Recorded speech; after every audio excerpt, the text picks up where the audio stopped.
Back on the Gold Coast with the final race in the final round of Carrera Cup for season 2008 at the Nikon Indy 300. Stephen Johnson's with me. Let's have a look at this circuit. 12 turns, and it's a track you know well. Absolutely. It's my home circuit, and probably get a little bit of practice between races throughout 07 and 08, but it is a very, very hard track to pass on. It's going to make for some awesome racing. 12 turns, 4.47 kilometres is the length. A wonderful place to go racing, but as you mentioned, it is really tight. Now, Craig Baird, with 2 wins from the first 2 races, he starts from pole with his teammate David Russell. David Wall and James Moffat are on the second row, and a difference this weekend, Christian Jones joins the category. He, of course, is the son of Alan Jones, so he could mix it up here. Absolutely, you know, Christian's had a lot of racing experience, and after taking his dad for a ride, I think it was this morning, it was, you know, quite interesting to see. Now, the final race in Carrera Cup, Baird and Russell, it's all about winning. The 400 horsepower German thoroughbreds towards the first chicane, and Russell has made the jump.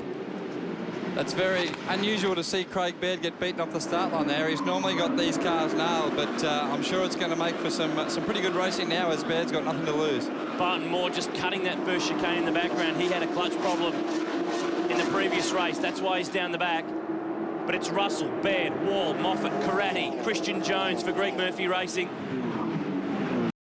Turn 3, big passing chance. Absolutely, you know, that's probably one of the most popular passing opportunities on this track, as we see here down the inside for Dean Fiore. So that's a nice clean move on the first lap. And he's trying to carve his way through. He's had electric problems, he's had a drive through, he's had all sorts of things going on, so he's buried in the pack. This is the run alongside the beach, turn 4 to turn 5. And in these early laps, it's certainly a, you know, you really want to try hard because everyone's so bunched up, cold tyres. It is the best opportunity to pass. And, you know, as you saw with Dean Fiore just before, and I'm sure you're going to see Craig Baird have a go very soon. This is the turn 7 chicane, but it's kind of 4 chicanes in one. It is. It's 4 chicanes in one. Extremely bumpy. These cars are very stiffly sprung. You can see them bouncing around all over the place. And now, Baird menacing Russell. Down there at turn 8, another good opportunity to pass. Very bumpy through here, turn 9, 10, and onto the pitch straight at turn 12. So, you know, these cars still won't be up to temperature with their tyre pressures or their engine temperature. So, you know, it's going to take 2 or 3 laps to get the cars to settle down and to see some real fast lap times out of these guys. That's Rodney Forbes just at the tail of this leading pack. Beardo's looking menacing here. He's looking like he's a little bit faster than David Russell, and looks like he wants to get on with business. He's obviously won the championship now, so he's out for a bit of fun this morning. At turn 1, those tyre bundles on the inside, the drivers have to be wary. Russell just clips it with the front bumper. The hardest thing about passing around these sort of circuits is that there is no room for error. So you get down here into turn 3. If you overshoot just that little bit, there's a concrete wall waiting on the outside right there for you. And unlike other street tracks, you could actually go into the heart of Surfers Paradise. As Moffat launches the move on Wall, Karate's up the inside as well. Oh, contact. That's exactly the type of move you want to do if you're Aaron Karate. You know, you see a gap there opened up by James Moffat on David Wall, and you've got to take the opportunity.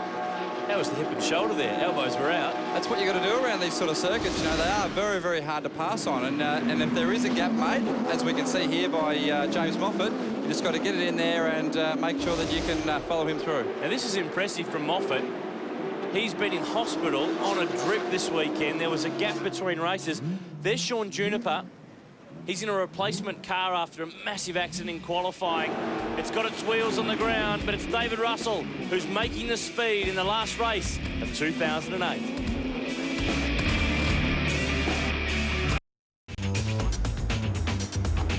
Back at Surfers Paradise, the final race in Carrera Cup for 2008. This is Daniel Pappas under fire from Bryce Washington, Dean Fiore and Rodney Forbes. And Washington just sneaking down the inside.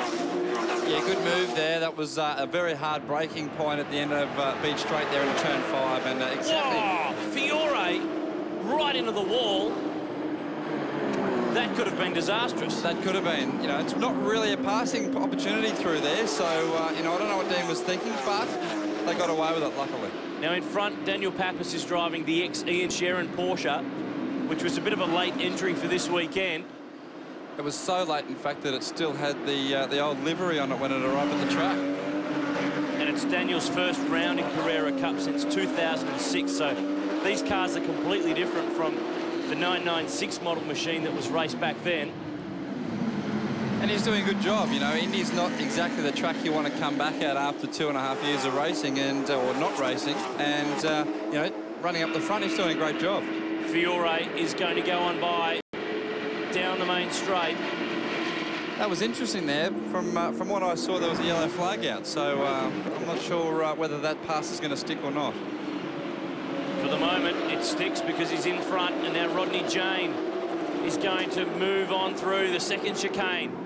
Not usually a passing manoeuvre, but he squeezes by.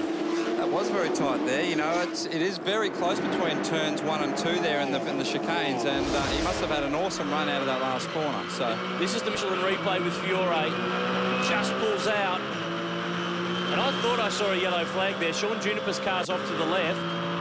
Absolutely. I mean, probably touch and go there. He didn't actually pull out until he got right up to the yellows. So, you know, we're going to have to see what the stewards do after the race. Now the top 4 have closed. Russell, Baird, Moffat and Karate as well. Just catching the rev limiter on the run to turn 8. Absolutely. You can actually hear the car bouncing off the limiter. He must have had an awesome run through turn 7. This is all massively bumpy down through here, through turns 9 and 10. And within these cars, as James Moffat has a little bit of a look down the inside of Baird, but very stiffly sprung, and they bounce all over the track. So really, really tough, and you really have to use the curbs fairly sparingly in these cars. David Russell won his first Carrera Cup race this year in Adelaide, so he knows about winning on street tracks. He's just got a little bit of a margin here over his teammate Craig Baird. Down the front straight, which isn't really straight at any point. No, it's not. It's a constant turn to the right, jumping straight into the turn 1 chicane, and no sooner you're out of turn 1, you're into the second chicane and off down to A&A corner. Now Baird's got a fantastic run here. Russell covers the line on the inside. Baird left and right, trying to find some way around the Boom Logistics Porsche. Now looking at the inside, he's got the back stepping out. Contact between the teammates. Can you believe it? The last race. Russell's down the escape road. Where's Baird? He's lost the lead. Moffat's through, and Carretti's second. Wow. You could actually see something was going to happen there coming out of turn 2 chicane. Craig Baird had a fantastic run out of there, and obviously you are going to have a go down the inside, but we didn't quite catch. 2 laps to go. There's the word. James Moffat leading now. David Wall all over the back of Baird, who's clearly got a problem from that contact. I wouldn't be surprised if Craig's got a flat right-hand front tyre from that contact. We didn't actually see the whole contact there, but with David Russell, but there's certainly a problem with the right front of Craig Baird's car. He steps out of the way. Wall goes through to third. Christian Jones is fourth. And Christian's been racing in Carrera Cup in Asia. Is the car damaged at all? Don't just have to try and finish. Ah, that's Craig Baird's voice. Which tyre is flat? Front or rear? Rear. Oh, there's the touch. And Moffat, the easiest race lead he's taken. Rear left, rear right. Left. I got you, rear left. You can hear there David Russell's actually talking about it's his rear left that's a problem, and it looks like with the contact with Baird, it's obviously taken the valve stem out of the wheel, and he's got a flat left rear. James Moffat is now the race leader. Can he get his first race win? He's on his way to potentially winning the round.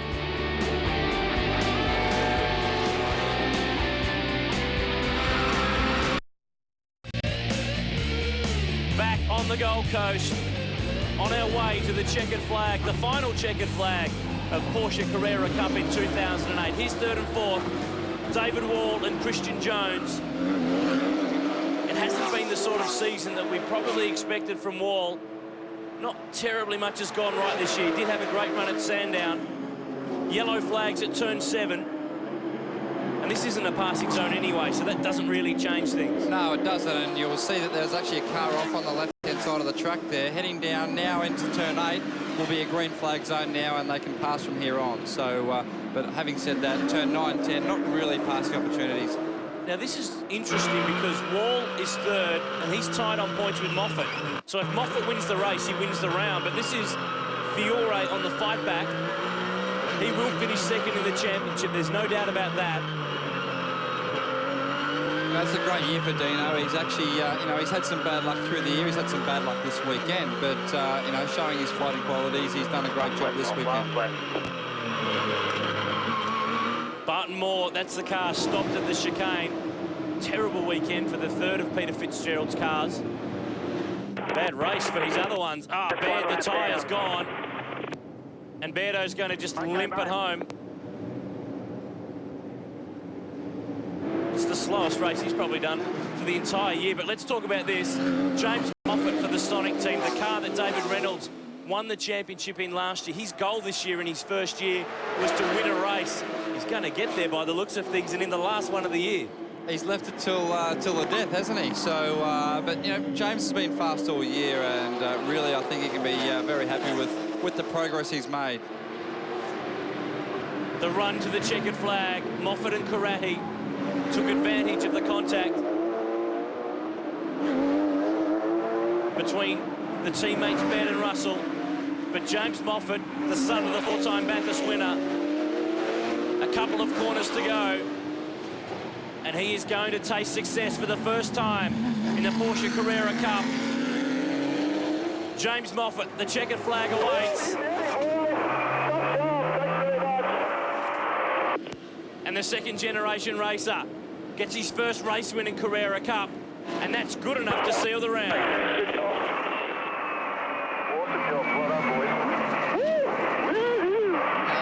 That's obviously an awesome result for James Moffat. You can hear he's pretty happy on the radio, and so he should be with his first race and his first round win in 2008. And he also seals the Rookie of the Year crown. Karate, Wall, Jones and Forbes, the top 5.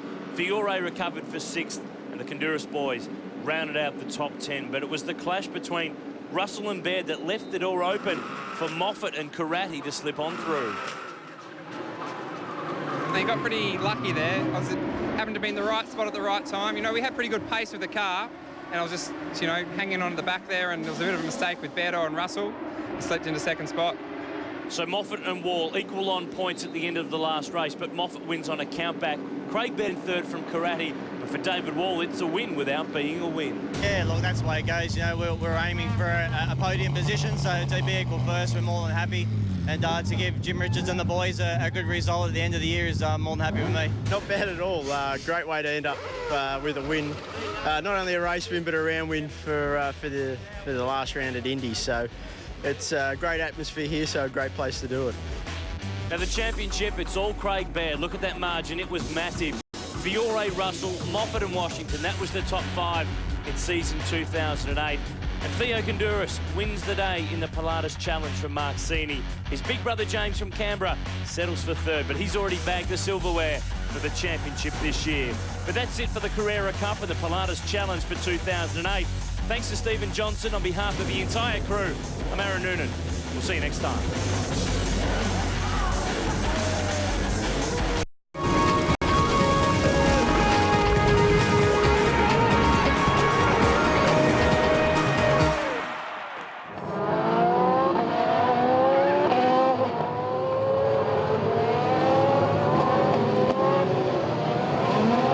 We've got 8 laps to go. Monaco have got 5 more shots of power boost, so they're well positioned, not just maybe at the restart, but the closing laps of this race to really put a challenge onto Australia and equally onto Malaysia.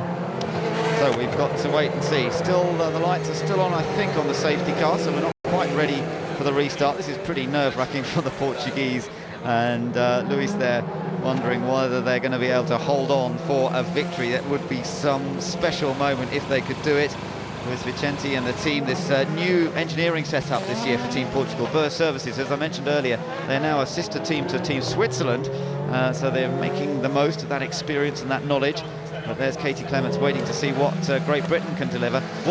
I know her main aim, of course they'd love to have won this race, but her main aim today, even after the sprint race, was we want 2 podiums out of today, and they're still in with a prospect of getting that. Yes, they are, and Great Britain again, like Ireland, have got 4 shots of power boost, and every lap that goes by behind the safety car. We've got 8 laps to go. That'll be 7 very shortly. So cars go across start finish line, 7 laps of this race remaining. It's going to be that or 69 minutes plus a lap, and then this race we suspect will finish with under that 69-minute barrier. Yeah, may well do. 8 minutes to go. Just watching the clock as well as the laps to go. So it's 8 minutes. It's going to be marginal whether it's in fact 7 laps. Yeah. So yeah, I don't think they'll get the full 7 in the 8 minutes. So.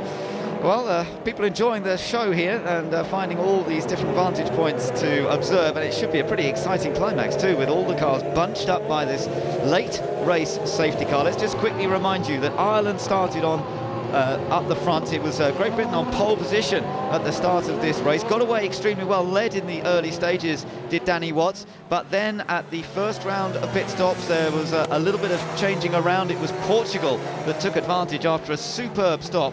Ireland were able to claim 2nd place, and Great Britain dropped down to 3rd position. Australia also had a very, very good early stop that moved them up the order. But the 2nd round of pit stops, basically Ireland then moved into 2nd place. That's where they got their 2nd place from. And Great Britain dropped to 3rd at that point. And also we saw Malaysia in recent laps managing to close up to Australia and get past. And that's why we've now got Portugal leading, Ireland in 2nd. The safety car is coming in this lap, and we are about to get the restart underway. So exciting stuff in prospect. Adam Carroll's got to get onto the gearbox of the Portugal car, not let it get away as they come through this turn 11 leading into the final 2 corners that go on the start finish straight. He's got to get stuck to the bumper literally now, floor the throttle, engage power boost, no doubt. Portugal's going to do the same thing. Out of them all three, the 4 lead cars are all on power boost. Now it's a drag down the straight into turn 1. So the race gets underway once again, and it's Portugal leading on power boost. So is Ireland on the attack. No change up front at the moment, but it's tight between them. Great Britain in trouble. They got a little bit of oversteer in the middle of the corner, and also Switzerland managed to find a way around that career. They were having a bit of lap on, but all 3 cars you can see covered by just over a second. Yeah, this is going to be tight. As you say, Switzerland has managed to get past the Mexican car, so there's now no car between Great Britain and Switzerland. Any changes further back? I don't think so. India still running 9th, South Africa in 10th place, New Zealand next up, trying to get into the points. Chris van der Drift for New Zealand, but not there at the moment.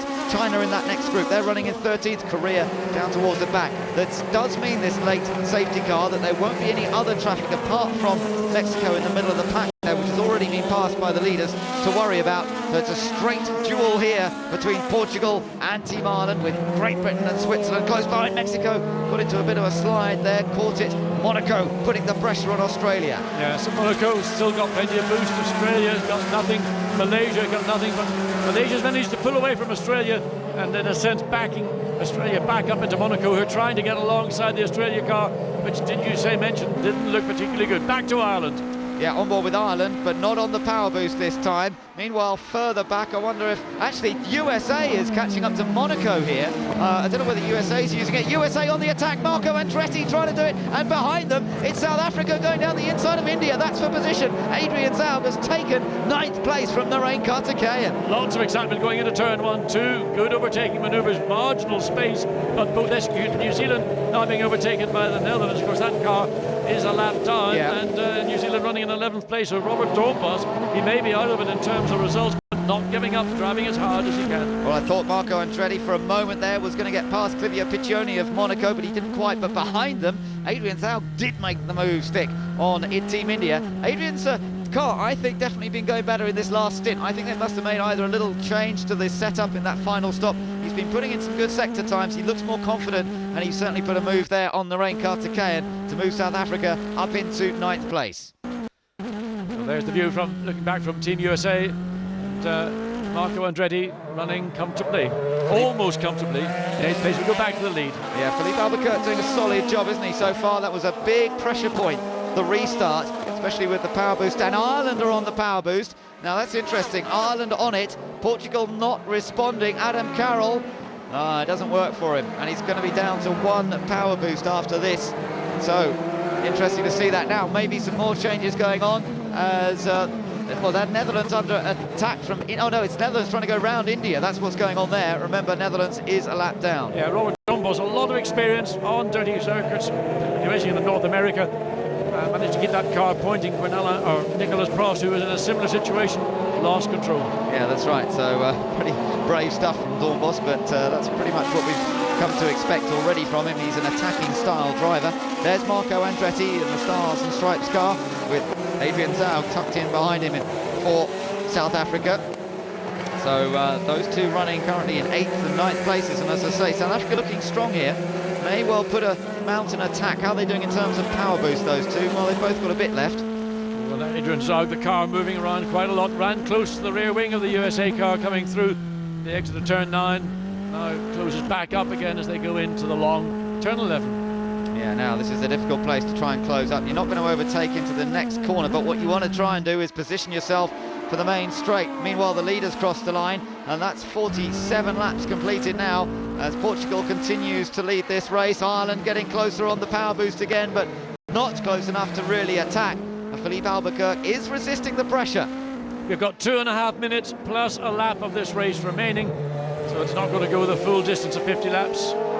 Yep, so they're running out of time now, and Adam Carroll particularly is running out of time to take the double victory here. It would still be a brilliant day for them to have a win and a second place, but Adam Carroll is trying to put the pressure on Philippe Albuquerque, see if there are any cracks. And their Team USA definitely under pressure from South Africa. We've got the Dutch car in there as well. Monaco, meanwhile, shadowing every move that Australia makes. There they are, just ahead. That's for 6th place. Don't know where to look next. Well, that's very tight all the way through the field, front to the back. And a lot of defensive driving now being implemented with just under 2 minutes plus that 1 lap remaining, and 2 shots of power boost and advantage to Portugal. Ireland have only got 1 left.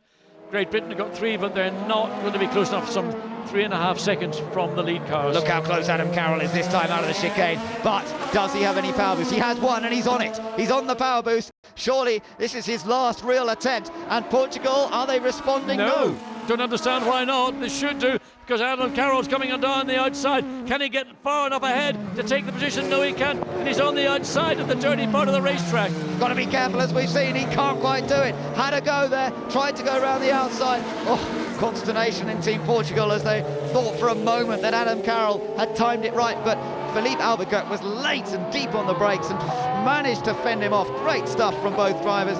Both stay on the tarmac, and at the moment Philippe Albuquerque is resisting everything that Adam Carroll throws at him. I mean, he didn't use power boost. Ireland did give Ireland the run, but he got the inside of the corner, and that gave him the opportunity to stick there, to force Ireland to go the long way around.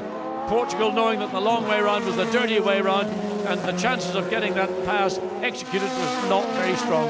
Great Britain still in 3rd place, Switzerland in 4th, Malaysia holding on to 5th place and looking at leading the points going to their home race. That's going to be quite something. Remember, you can keep up to date with everything that's happening with A1 at a1gp.com. Live timing and scoring as well, and all the news on what's coming up next in the series. Sepang in Malaysia is the next race, and that's going to be a good one. But look at this battle still on between Portugal and Ireland. Portugal's using its last shot of power boost to stretch that lead by another 20-30 metres going into turn 1, and he gives himself the comfortable margin.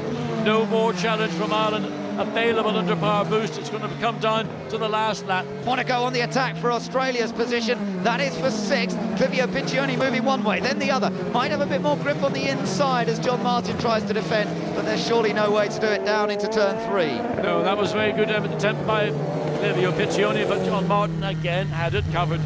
Meanwhile, Marco Andretti's got the raging Robert behind him. Robert Dornbos, who's still just trying to pick him off. It doesn't make any difference to his position, really. He's down in 16th, a lap down, but he's going to try and get past. Yeah, but he's got ahead of South Africa. Yeah, absolutely. I mean, he's done well. He's really driven superbly. Such a shame that he stalled at the start. Without that, I think we'd have seen him featuring for a possible podium finish. Yeah, the point is that USA was under threat from South Africa, and that threat's just evaporated. Yep, that's certainly broken up that battle, hasn't it? Look at Adam, still very quick, and they're coming around this time. They'll be going on to their final lap here. Philippe Albuquerque has so far resisted Adam Carroll, but is he going to do it this time as they come onto the main straight? Neither of them have any power boost to use. They're going to come across the line and go on to their final lap.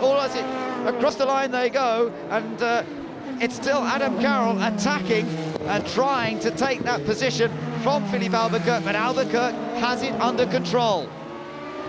Down towards turn 3 they go then. Filipe Albuquerque looking for the first ever A1GP victory for Portugal. And remember, there's going to be a Portuguese race as part of this season 4 campaign. What a way it would be. I mean, that's in the second half of the season, John, but still it would be massively important to go there with at least a victory. Yes, and also going to a fantastic new facility in Portimao.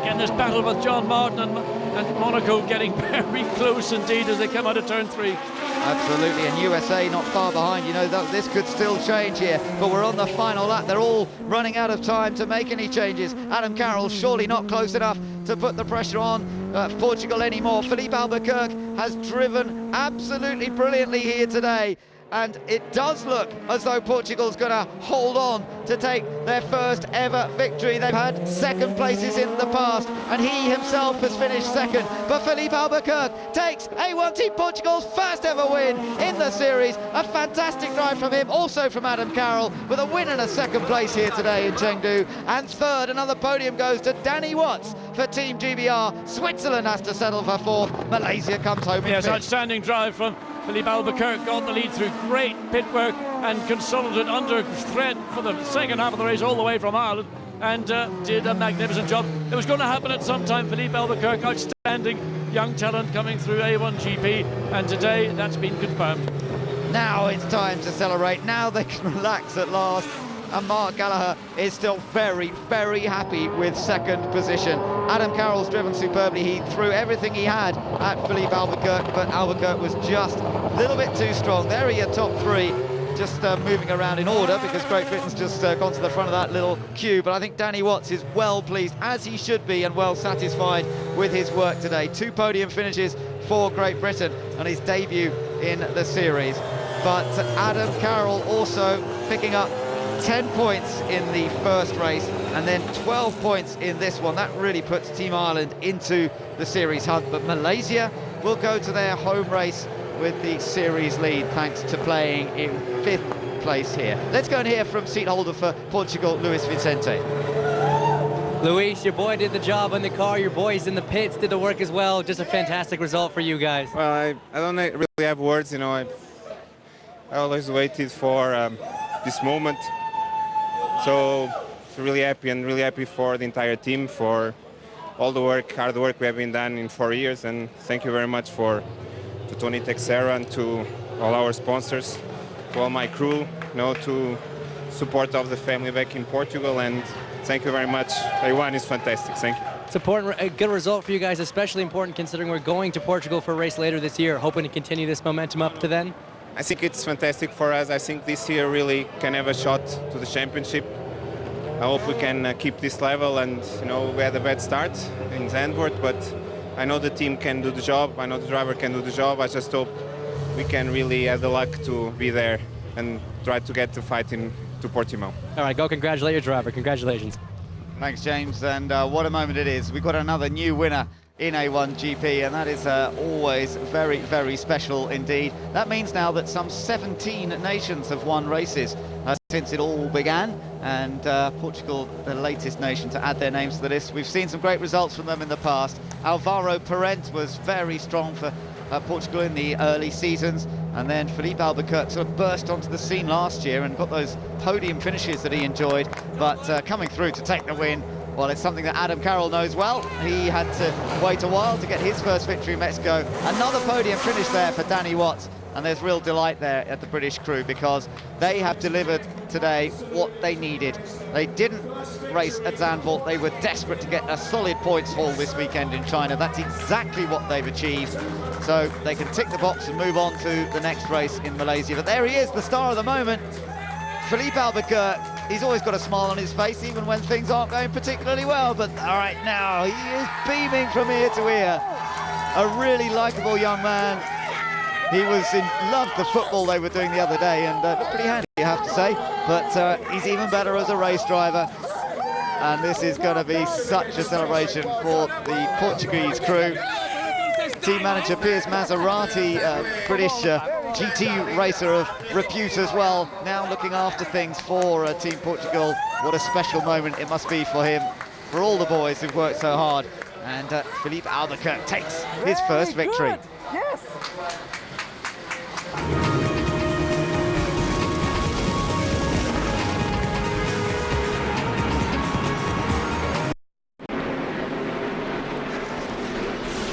they finish like this, Jimmy Johnson would only have to finish 36th or better next week at Homestead to clinch that 3rd championship. So Jimmy's going to try to hold on, and Carl's going to try to go forward if he can. Final lap. Remember, still 18 cars on the lead lap, so contact could totally change the complexion. Look at Kurt. He gets a better run this time. Kurt Busch got a good jump. Carl Edwards got a good jump. Jimmy Johnson laid the power down pretty good off of turn 2. I mean, Kurt Busch did all he could do right there. Yeah. He was right on him. Jimmy Johnson will come out of 4 for the white flag here at Phoenix. 1 lap to go.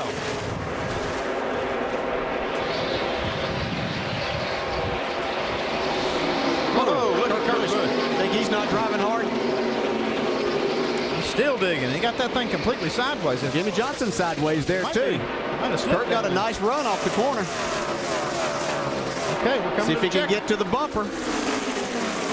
Can he get there? Here he comes. Kurt Busch a car length away. Jimmy Johnson trying to hang on. Car length back. Awesome job, dude. And Jimmy Johnson wins for the 7th time this year. World contact. Hard lick for these cars. That's a bad way to end the race.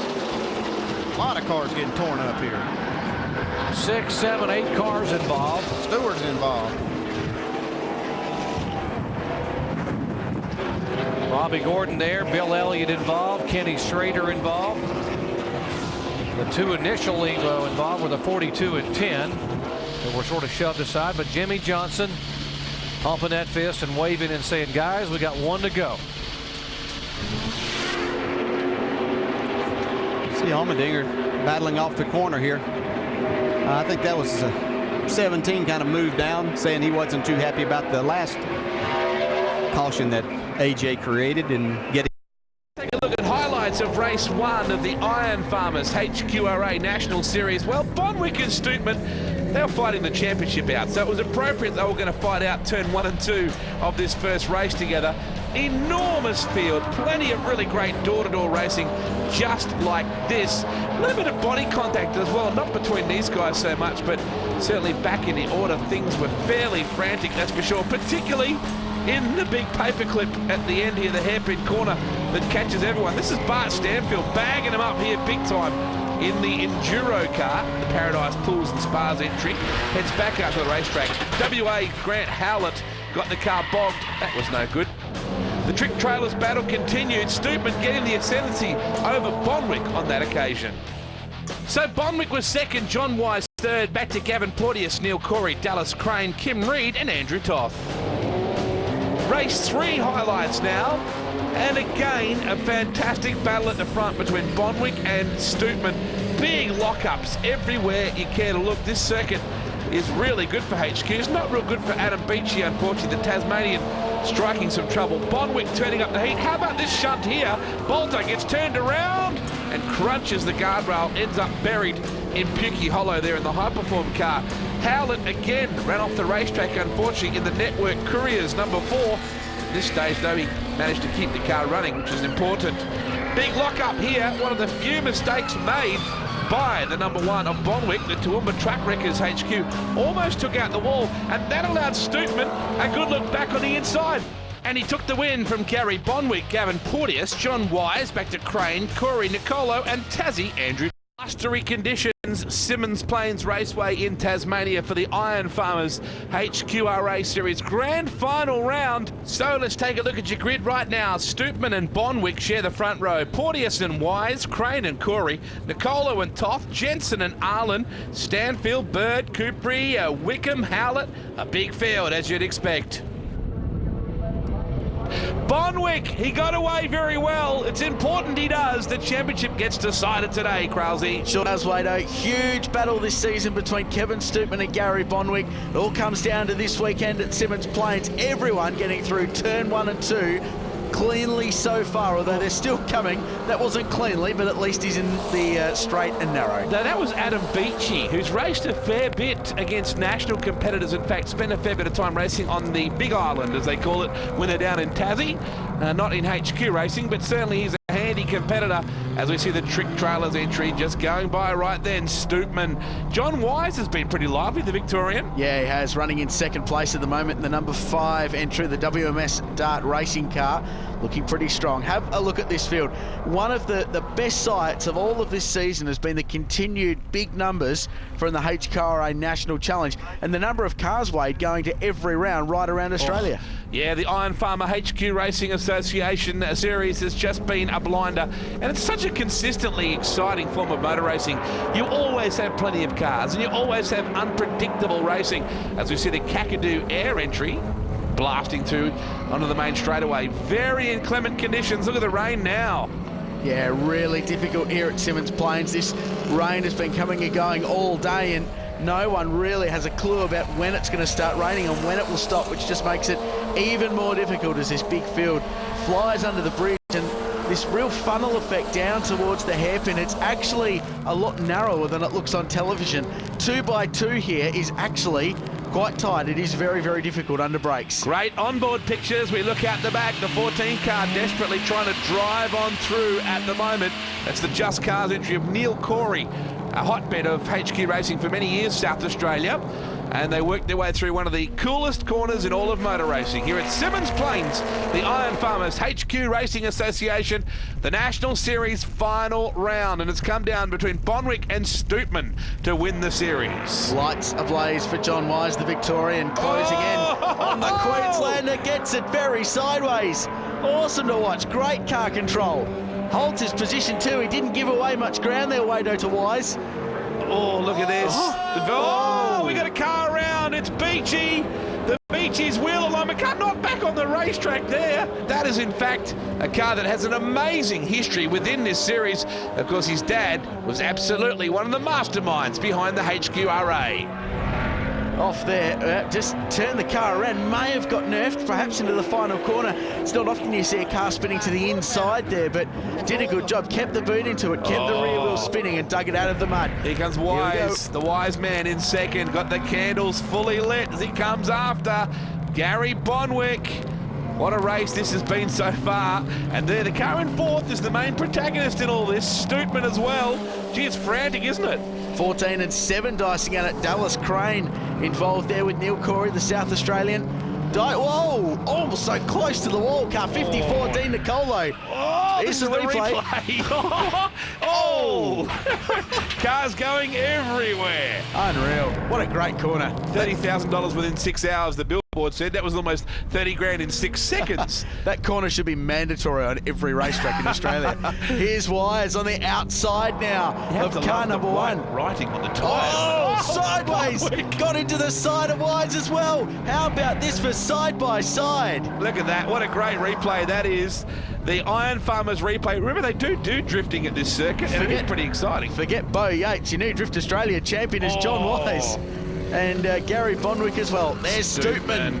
Pressure's on Stoopy now. You just saw him go for a big lunge up the inside. It didn't quite come off. And Gavin Porteous is in there as well. The South Aussie is always a hard charger. Trouble again for Beachy in the number 60 car. He's been in the wars. Gee, they leave it late, don't let it turn. I was just about to say, gee, some interesting racing lines there, but it's worked for Wise. He's got a great drive out of the hairpin. He's put the power down. He's not been given a lot of love by Gary Bonwick, who squeezed him to the outside of the track. They're side by side, up through the gears, through this sweeper, tighter corner than it looks, over some bumps at the middle of the apex, then hard on the brakes into the left-hander, and that is a change of the lead as well. It's took him about 4 laps, but Wise is finally in front, Wade. What a battle it's been. I just love the raised white lettering on the tyres. The Dart entry looks really sharp. It's got a mirror full of the number 1 car of Bonwick now, the Toowoomba Wreckers entry. Right on the hammer. There is the 21 car. Great shot there of the 308 badge on the grill. Stoopy closes in again. 308. Maybe he's got a horsepower advantage. All these cars are 202s last time I looked. Well, it's curious because you're exactly right. Yet that was definitely a 308 badge on the grill. Absolutely. A bit of eccentricity, it seems, amongst the HQ field. Here we go. Battle for the lead continues. 3 cars involved now. Number 1 up the inside, Gary Bonwick. Can't get the job done. Just a love tap lap there on Wise. They're side by side again. Oh, the Merc-Bit sponsorship on the boot of that car. Of course, almost all these guys would be sourcing their parts from rare spares, you would think. I'm not sure why I'd be sourcing it from Merc-Bits. I'm not sure a Mercedes-Benz boot would work well on HQ, but you never know. Here we go again. Here's some slipstreaming. They used to race these things on an oval. Why not? Great onboard pictures looking from the back of the 54 car out of the notorious hairpin. Have a look at this. 3-car battle for the lead. The Iron Farmers HQRA National Challenge. Thanks, of course, to Kumo Tyres, supplying tyres this season. Great supporters of HQ Racing. This national administration bringing together all the state series. And it's a great representation, Wade, when we've got a Queenslander, 2 Victorians and 2 South Australians filling the top 5. Well, there is Beachy. He's starting to get some good lines going now. In fact, look at the closing speed. It looks very good here at the moment. Beach has started to settle down in atrocious conditions. It's very dark, it's very miserable, and flashing the headlights. Stoopy's not just got them on, he's flashing the #1 car. How cool do these things look? Lights ablaze in the rain at Symmons Plains. Really dicey conditions, and they are going at it for the lead of this motor race. Gavin Porteous just sitting back there in 4th place going, well, you 3 guys are going at it a bit hard. I'm just going to wait and see if I can cruise through if you stuff up. This is a great battle everywhere you can look. That's what I love about HQR Racing. There's nothing better in terms of massive fields and door-to-door equal competition. Here they come. Bonwick alongside Wise. Stoopman watching all of this. He's watching his championship slipping away. Up the inside, Wise still holds the lead, but Bonwick goes the long way round the final corner. If he can pull this off, it'll be a big move in these conditions. He has. Oh, sideways again. Back to the main straightaway. Tremendous racing in greasy, slippery conditions at Symmons. I've never seen a HQ driven as sideways as this one. Unbelievable drive by Gary Bonwick, the Queenslander. They should offer bonus points, Wade, for the most sideways action during a HQ race. That'll decide the championship. Final lap underway at Symmons. And the winner gets a ride in a Drift Australia car. Here they come. You know it's going to be coming down to the wire now. Only 1 to go. And the top 3, you can throw a beach towel over them. And let's face it, that would dry them off. Forget a beach towel, you can throw a tea towel over these 3. There's nothing between them. Porteous has dropped away, unfortunately. It must be a lonely ride for him in 4th. Well, like I said before, he'll just be waiting to see if these 3 end up beached in the sand. Speaking of beach towels, at the end of this straight. Here they come, down towards our camera position. And again, you just see Wise with the candles fully lit there at the moment. Stoopman, he must be so frustrated. He just can't catch a break. Gee, you'd think leading into the final corner that Gary Bonwick would have this one wrapped up, but you just don't know in these conditions with these cars. Wind is blowing. Rain is falling at Symmons Plains. One last roll of the dice for John Wise. Out of the final corner. Whoa! Gets it very sideways. Checkered flag, this time by. And it's a win for car #1. So in the end, Bonwick gets the win. It's not quite enough to wrap up the championship, though. John Wise gets 2nd. Stoopman 3rd. Back to Porteous, Corey, Stanfield, Jansen and Kim Reed from Tasmania. Gary, congratulations. You finally got there. Yeah. Persistence paid off in the end, and I like it when it rains. It just suits the way I drive, and I mean the other guys were going well too, but it was good fun, and yeah, finally got a win. It was great. Yeah, so this was the first win of the season? For me, yeah, I've had a string of seconds, but first win, yeah. So tell me about it, because it got pretty tough up the front though. Yeah, it was slippery in some parts of the track. The showers were sort of more at one end than the other, and you just didn't know when you arrived at the corner whether it was going to stop, turn. I had a couple of moments there, but I think we all did, but yeah, it paid off in the end. And a bit, and yeah, it was all good. So let's take a look at your placings. In the end, Kevin Stoopman wraps up the championship from Gary Bonwick. Gavin Porteous, a good job. Well done to Neil Corey, John Wise, Dean Nicolo, Graham Bolter, and Bart Stanfield rounding out the 8. Well, that wraps us up from the fabulous HQs. How good are they? Next up, it's all the action from the Make versus Make Australian Manufacturers Championship. So cars moving on to the racetrack right now here at Symmons Plains for the Australian Manufacturers Championship, a time release situation for the different categories within the AMC. And Lauren Gray away to a very nice start as we see the Hyundai pick the wheels up. Brett Youlden behind the wheel of the Hankook Tyres Sonata this weekend, Wado, and Brett's a very, very experienced production car driver, father, of course, of Luke Youlden, the V8 supercar race. On board with George Medicki. This man has created waves this season in the Hyundai Tiburon, the work-sponsored car, racing for the Victor Channing Institute. Now, if you're wondering if these are production cars, look down, you can actually see the keys next to George Medicki's right leg there. So, methinks that Brett Youlden might give the little Sonata a bit of a caning here today at Symmons Plains. I think that's a fair call, Wade. I think that's a fair call. Here's Camilleri in the Mazda 3 MPS into this notoriously tight hairpin at Symmons Plains. A good run out of there for Medicki.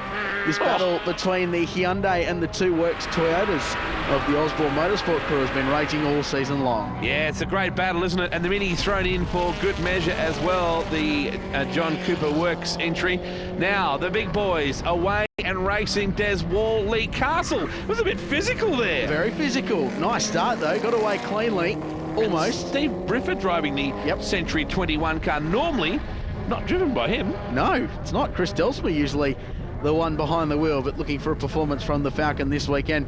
Great to see Desi Wall back in the hot seat, driving the East Park's Mitsubishi Lancer Evolution. Was very, very good at the 12 hour at the start of the year, and back in the car this weekend. But he's got a job to do to chase down this Subaru, Wade. And the age-old battle on the dirt, Wado, in the World Rally Championship, Mitsubishi versus Subaru, continues on the tarmac at Symmons. Yes, and if they get off onto the dirt, they'd still be equally competitive, these cars. Look at Des Wall driving a car that's effectively a timeshare situation. A lot of different drivers try that car out. Well, you can see there, Lauren Gray has gotten back by and done a very nice job. Well, the handicap start really working for the smaller cars' advantage, but this is a horsepower track. It's a top-end speed track, and really the high-powered cars in the higher classes in the manufacturers' championships have a big advantage. But so far, so good for Lauren Gray.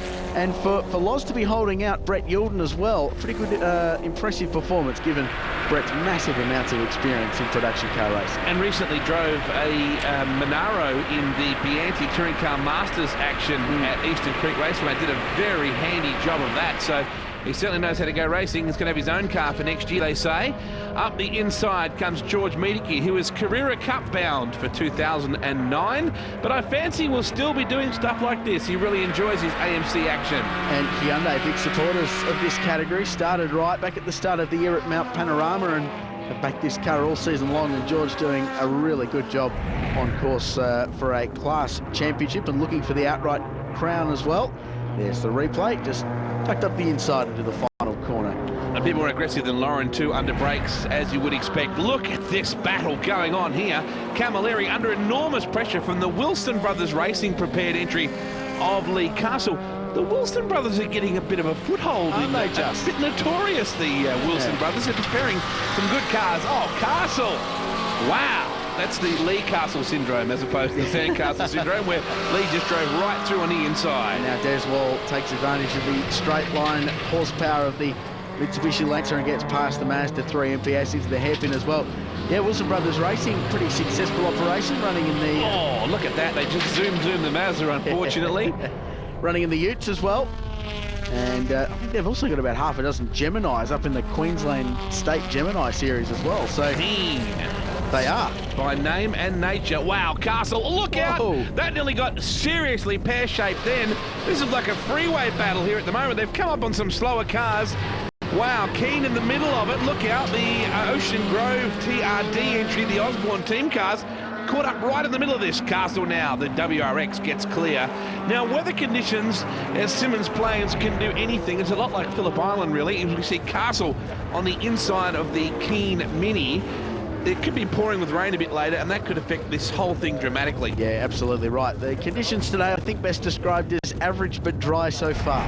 Waiting for a shower in the afternoon, perhaps. You could be a weatherman. Well, Grant, yeah, look out.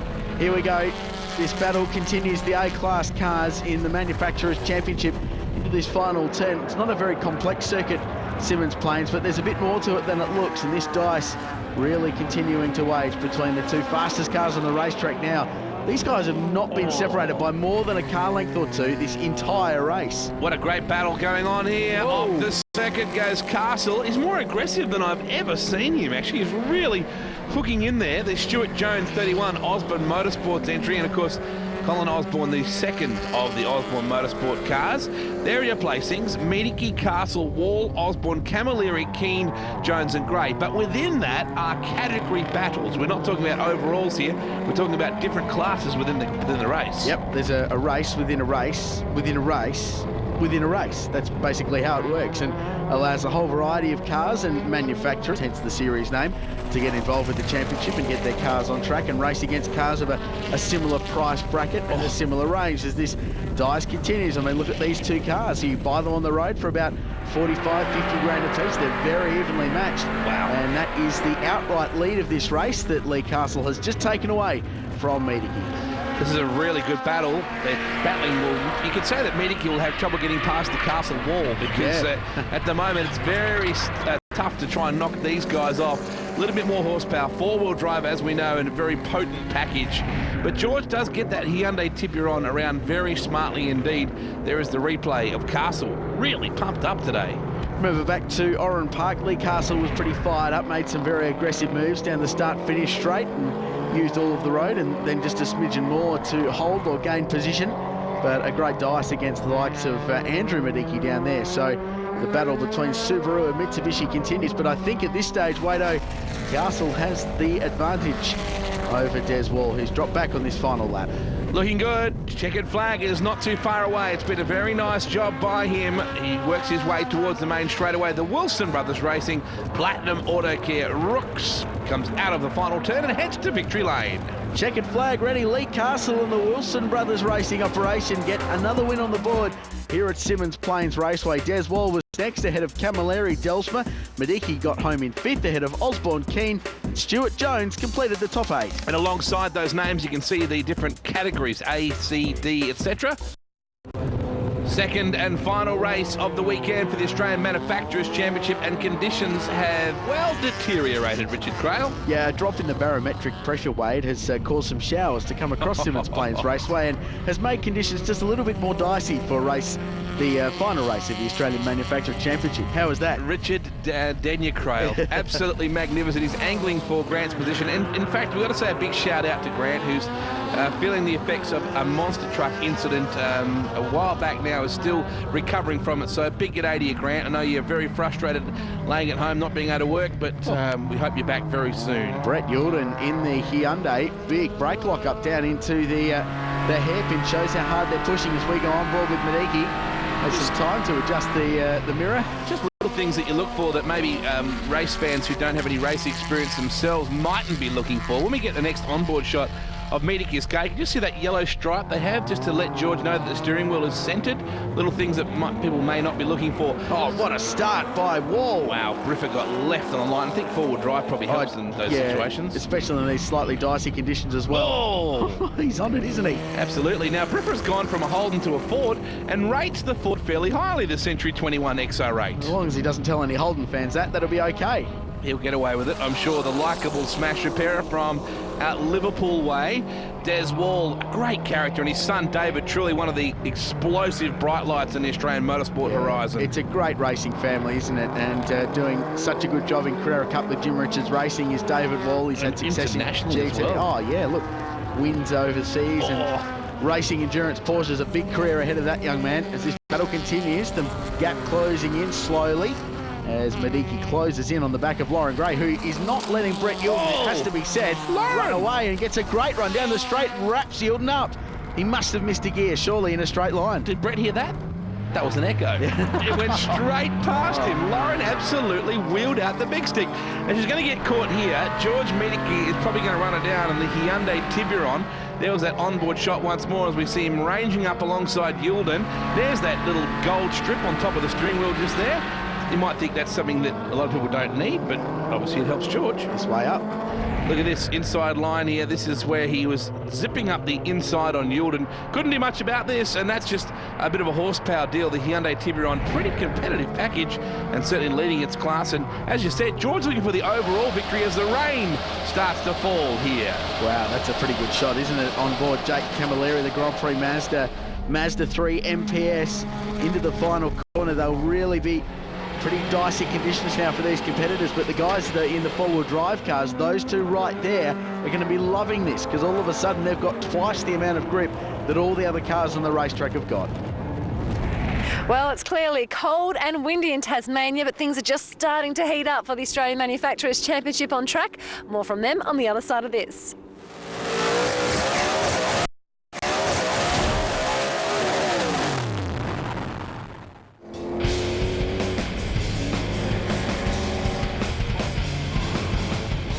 Welcome back to Symmons Plains Raceway in Tasmania for the second last round of the Australian Manufacturers Championship.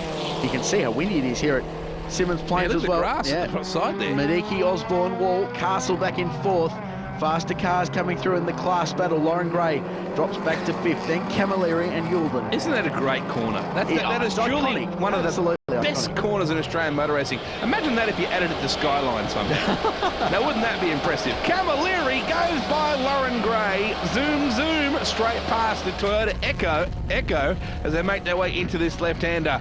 Wall, out of all the cars he drives, you know it's my favourite, the one he owns, though. Yeah. That magnificent Corvette sports sedan that we haven't seen for some time.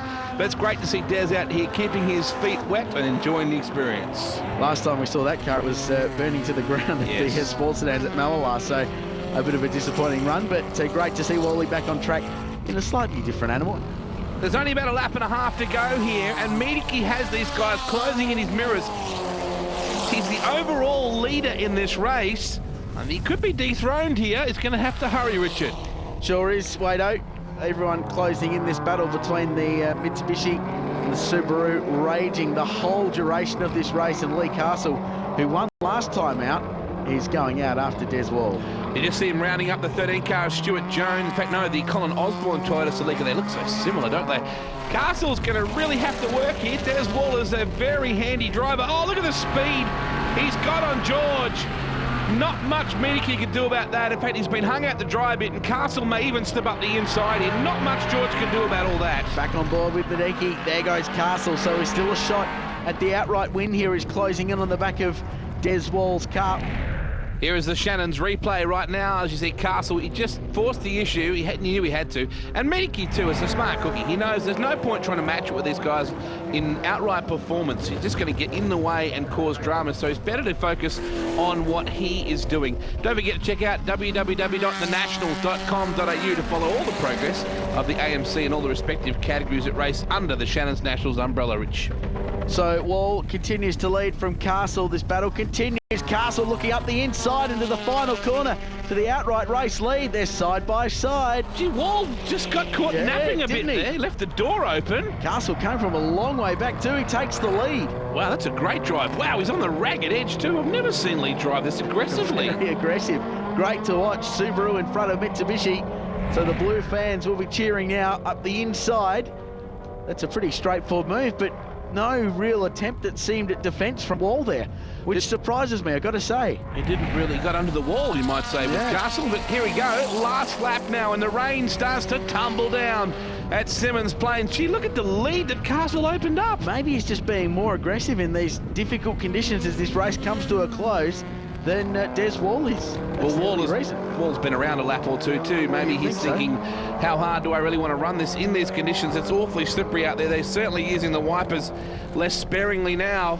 But Castle has been really stout so far. He'll look up to wrap up the round overall after this drive. Yeah, this is going to be a very, very solid boost for his championship. He's had an up and down year.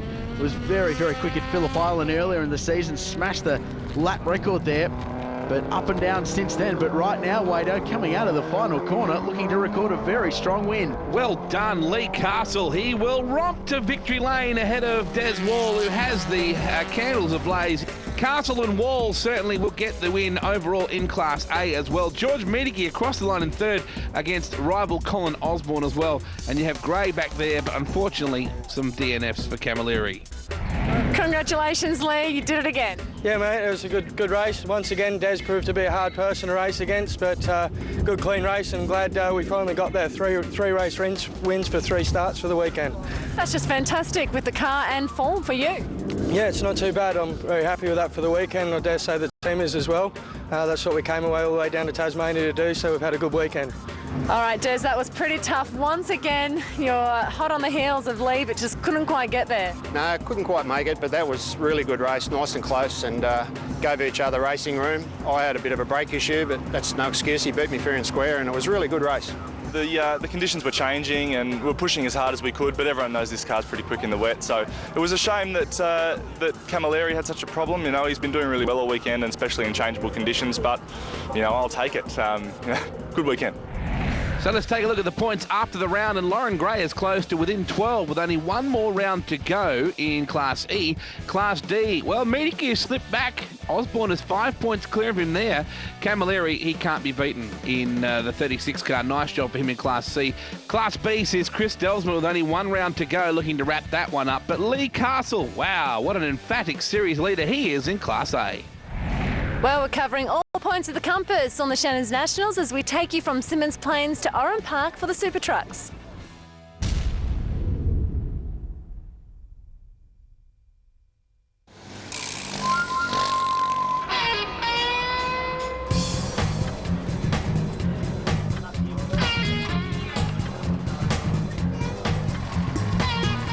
They were wicked in the West, and now they're heading home to their spiritual birthplace.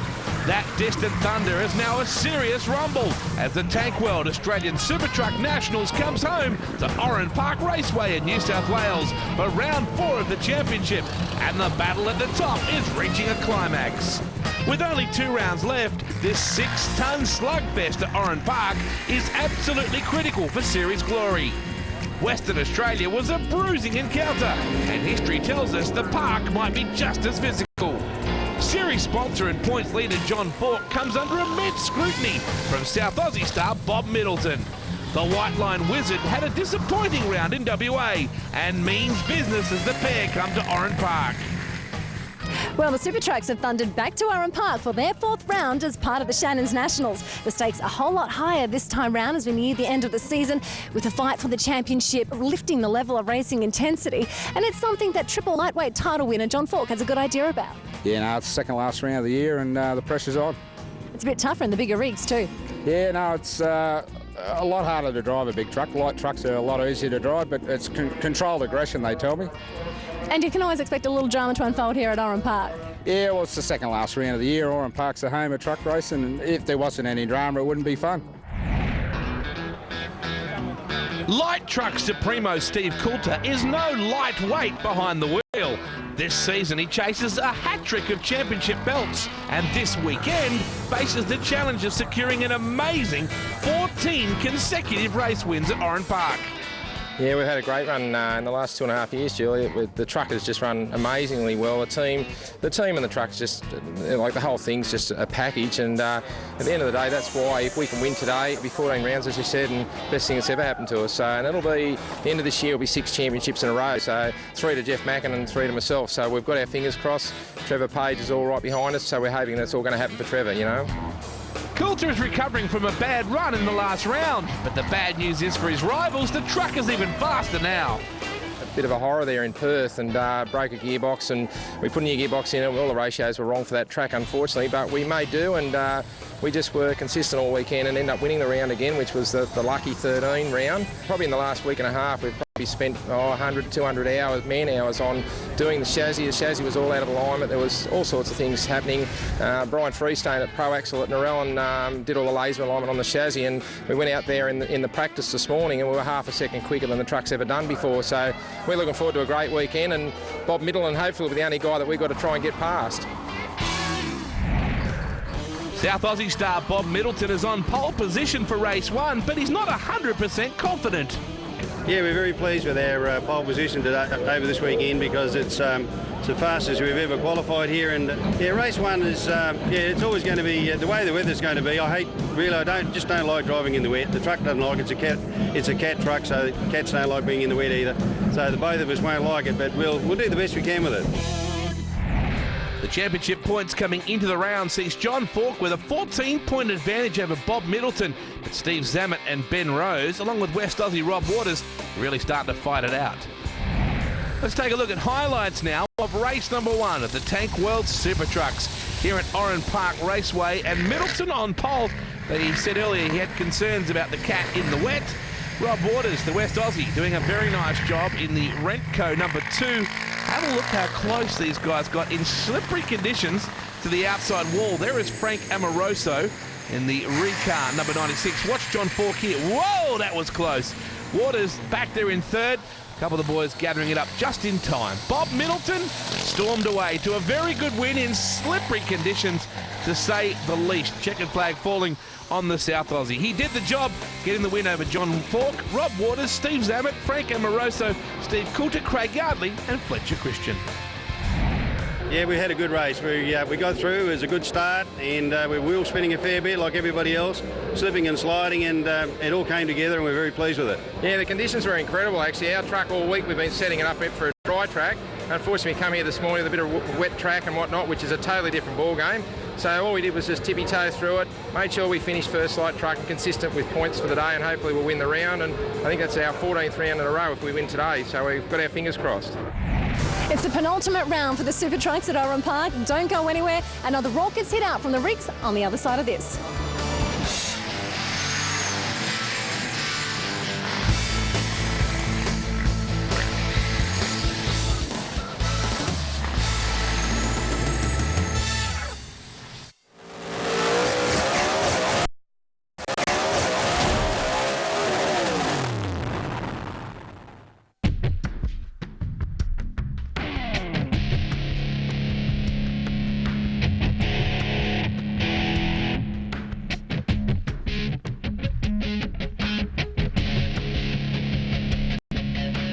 So the big rigs line up at their spiritual home place, and Richard Crail straps in as we get set for this big event.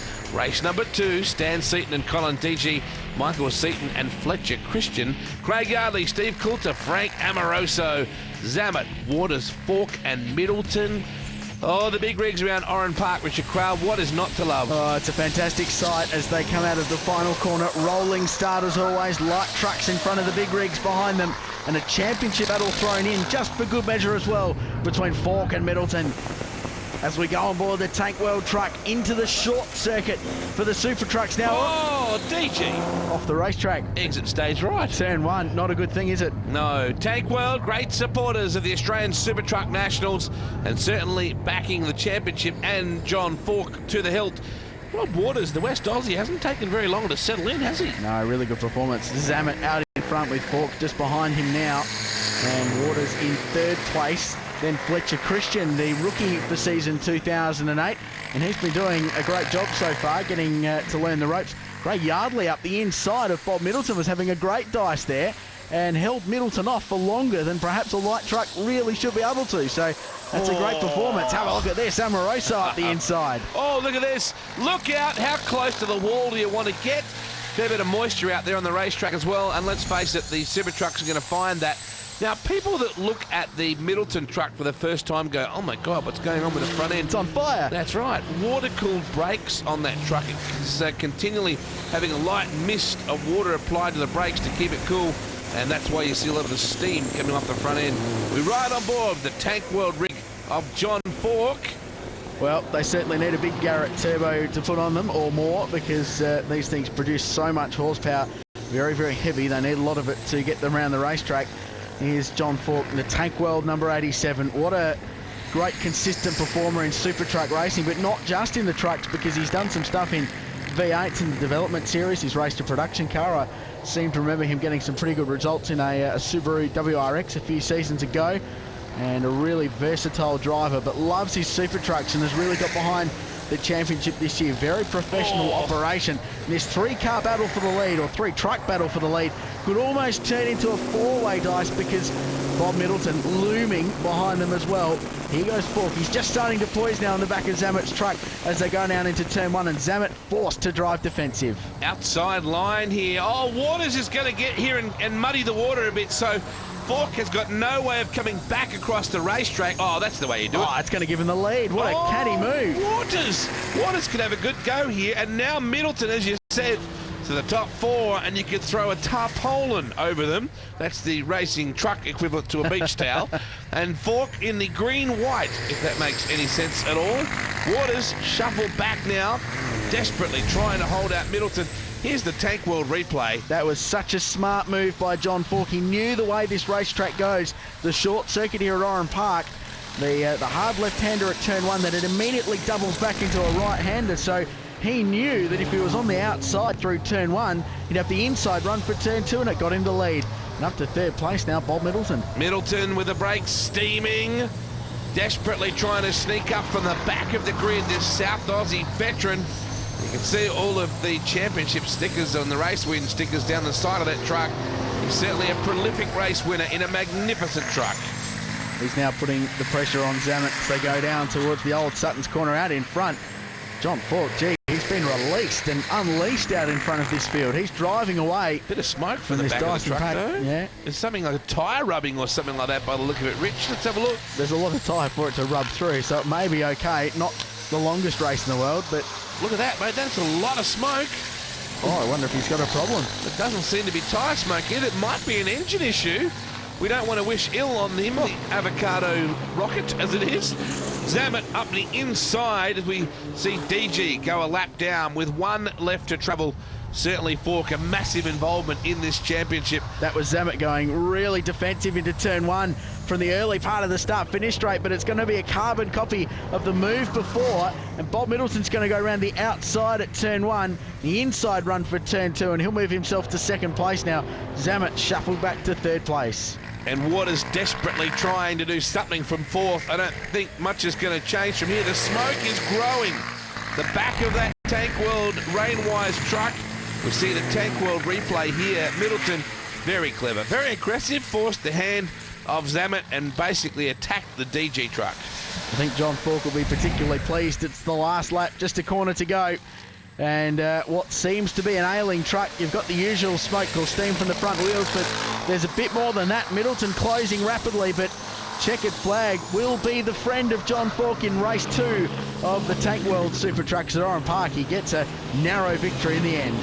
Middleton chased him hard right from the back of the field, so a huge drive from White Line Bob. There is the Tank World Super Truck Nationals race winner here from Oran Park Raceway, John Falk, in the rain bank entry. So good job, he gets the win over Middleton, Zamet, Waters, Frank Amoroso charged hard, Steve Coulter, Fletcher Christian and Craig Yardley.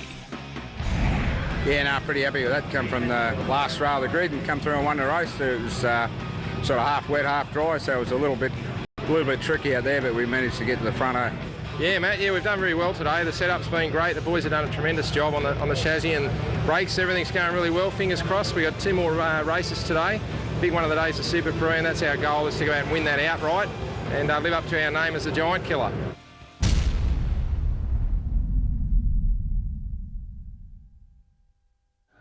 Ben Rose is one of the young guns of Super Truck racing, and he drives a very nice rig.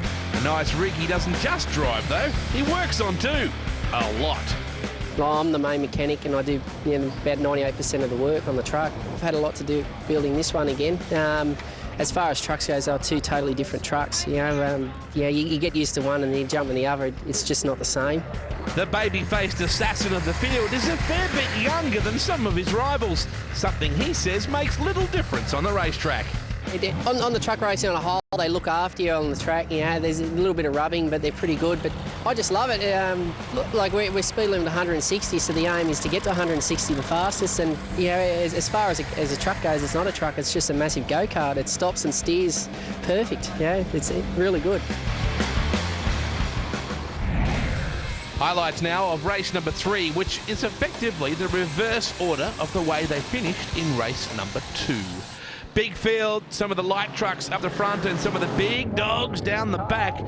Very good start for the Carrera Cup entry. Running a little bit wide, though, was the 37 of Michael Seaton. You can see Steve Coulter in there chasing those 14 consecutive class wins. Amoroso off to a very good start in the Recard truck.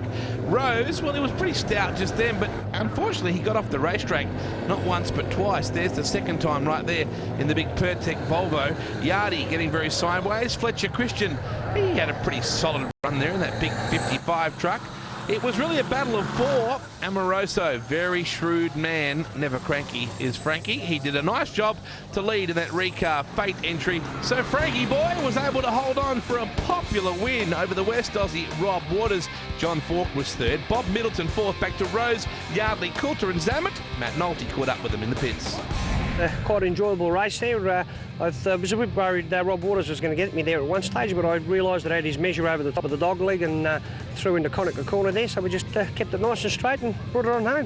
It was challenging. You know, we got some clutch issues, but you know, overall it was good to get a clean start. You know, we got out there in first and kept it clean and drove it, and yeah, it come home. It was good. Time now for the Tank World Super Prix, fastest to the back, final race of our coverage here from Oran Park Raceway amid stormy skies as well. We take a look at your lineup: Colin DG and Stan Seaton, Yardley, Michael Seaton, Steve Coulter, Fletcher Christian, Fate, Frank Amoroso, Ben Rose is back out there, Waters, Falk and Middleton. A big g'day to all the folks at Bars Bugs who provided us some great stuff to wipe onto all the vehicles here this weekend. Get those nasty bugs to just slip off and stay out of the way. And what you get now is 2 races for the price of 1. What a start! Whoa! How about that from the number 8 truck? Uh-oh, they're off the racetrack. Seaton's gone with him, and they're into... Oh no! Around they go. The Metal Corp truck and the Fleet Pro entry both in trouble. Craig Yardley fired down the inside, got it all crossed up, took the lead, but momentum carried him a little too far, and he fell off the racetrack at turn 1, and the 30 followed him as well. So, gee, what an amazing start to the race. Look like the flamingo mating dance, though somewhat larger, as we see Fletcher Christian, the big Diamond Rio. Look at the size of that grille. Huge. It's massive, the Fletcher Christian TBB 55. Insects normally get plastered on the front of these things, but not with that. They go right through. It's such a big grille. On board with John Falk down the start-finish straight at Oran Park. This wonderful circuit, the short circuit, always providing action in the Tank World Super Trucks up the inside.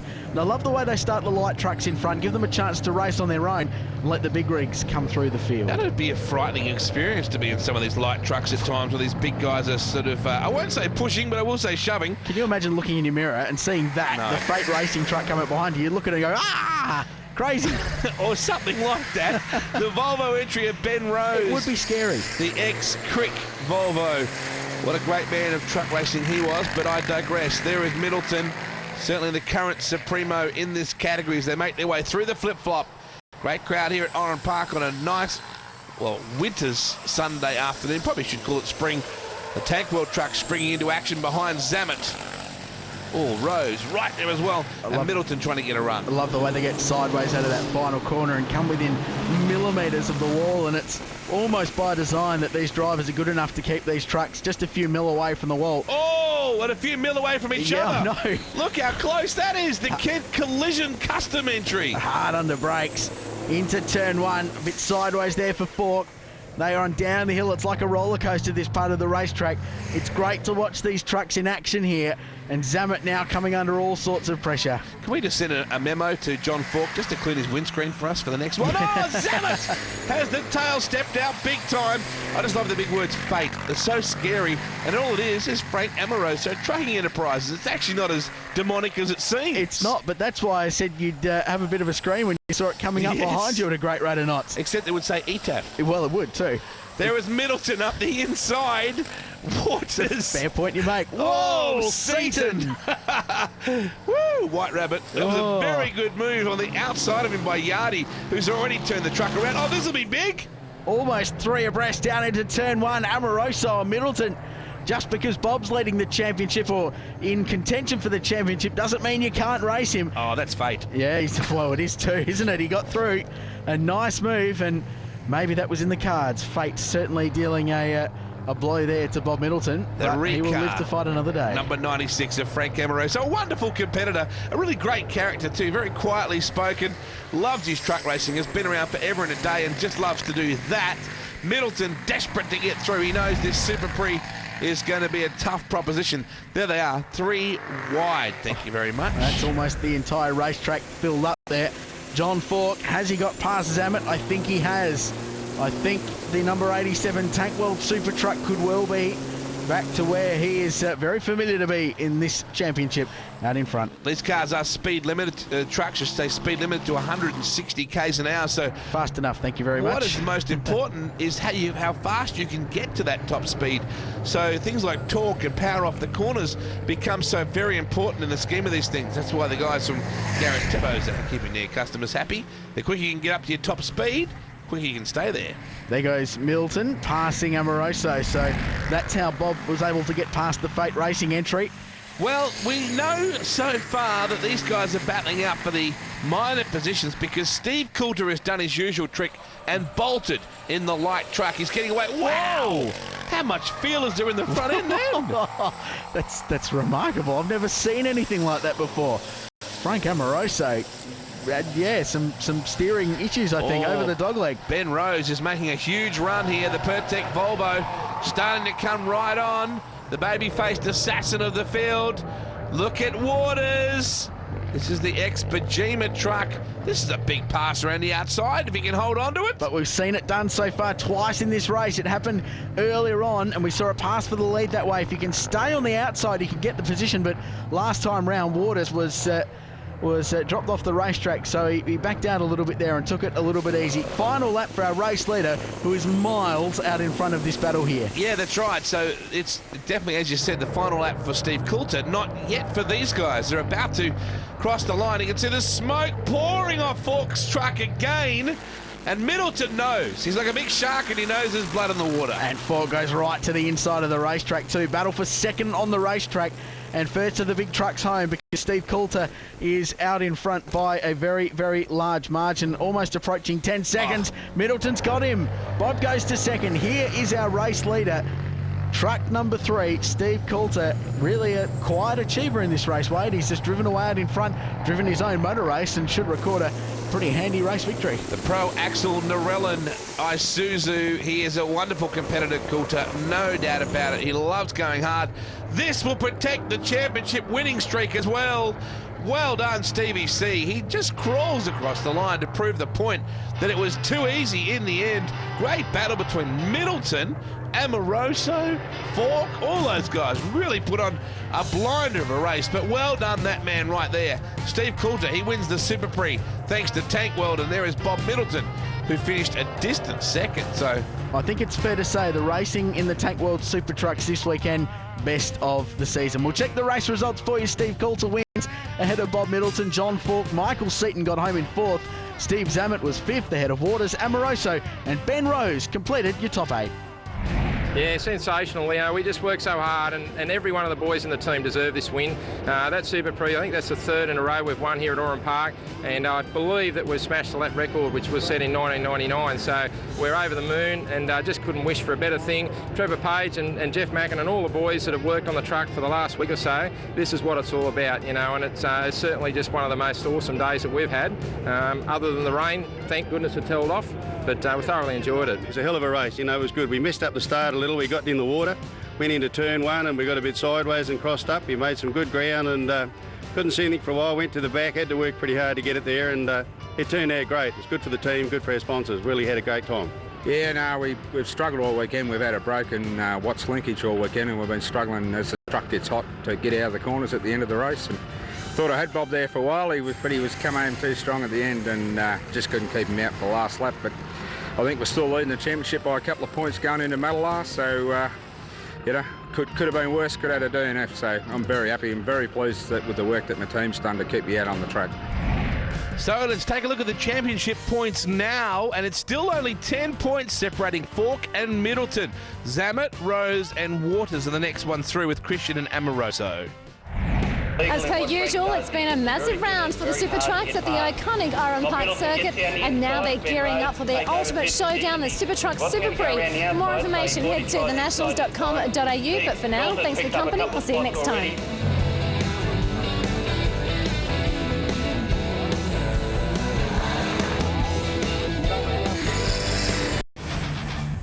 Play of the day, and we can always rely on fast cars for some action. And we've got a 3-car pileup, but that was just an entree to the main course. It was a thrilling finale with Max Dumsney taking the checkered flag on his roof. A collision sent him on a wild series of rolls across the finish line. Now, we can report that Max is fine, maybe a little Mad Max, but he gets the win, and he gets our play of the day. And that is the end of our left in this race and in the NASCAR Sprint Cup Series season for 2008. Kenseth up on Tony Stewart by 1.2 seconds, though that gap is shrinking considerably. That orange car charging quickly toward the race leader. Meanwhile, Jimmie Johnson, the would-be champion, has settled in 5th in line, trying to keep some clear racetrack ahead to avoid trouble. It's a couple of calls to pit road that have made the difference in this one. Yeah, Chad made a good call bringing the 48 car in, getting it out of position, putting 4 tires on it. A few laps after that, he brought it in, put 2 tires on it, got the thing out in the lead. This our Sprint Cup monster moment. Absolutely. Came in and got the 2 tires, got him out front, picked up 12 positions to get him out front. Look at Chad leaning on that box saying, go get him, Tiger. For more monster moments, check out NASCAR Sprint Cup Mobile. So let me update you on the clinch scenario now. Jimmie can no longer finish any worse in this race than 41st because Marcos Ambrose is 45 laps down. There's only 28 laps to go. Jimmie's on the lead lap still. He can't finish, even if he dropped out right now, any lower than 41st. That means Carl Edwards must win the race if something were to happen to Jimmie to have a shot at the championship, to take the title. There you go. Well, it can happen. It's probably not going to happen, but man, you got to hand it to these guys the way they're driving. I mean, Carl Edwards is flying out there. It looks like Matt Kenseth might win this race this week. Hasn't won all year long. That'd be good for the sport. Never know. Let's see what happens. Jimmie getting closer to history. 3rd consecutive championship. Let's check down with Dave. Now, Chad told his driver to save a little fuel, but that he would have to stop again. And I asked this intelligent crew chief this morning what he would remember if they take home the Sprint Cup tonight. He said, overcoming from where we started, a comeback. I said, a comeback? He said, don't forget, we finished 27th at the Daytona 500. We were 13th by the 5th race, and only then did we start winning. 7 wins after that, 3 in the chase. Imagine, guys, calling this year for the 48 a comeback. Yeah.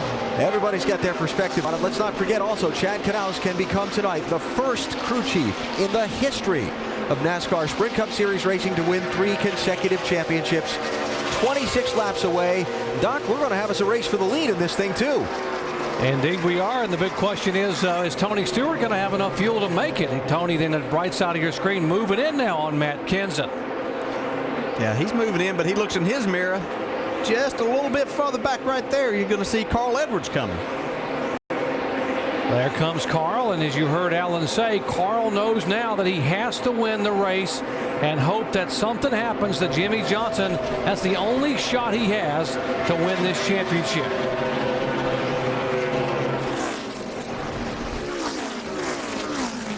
And even if he doesn't win it, he can say, and the whole team can say, we've done all we can do.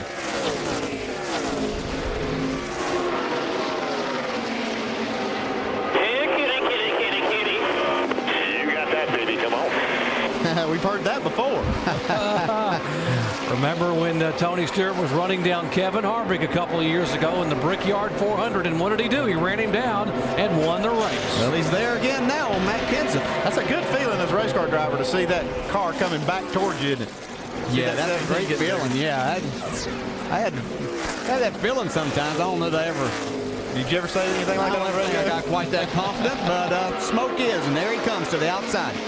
Tony Stewart's final ride after 10 years as part of the Joe Gibbs Racing family. 23 laps to go.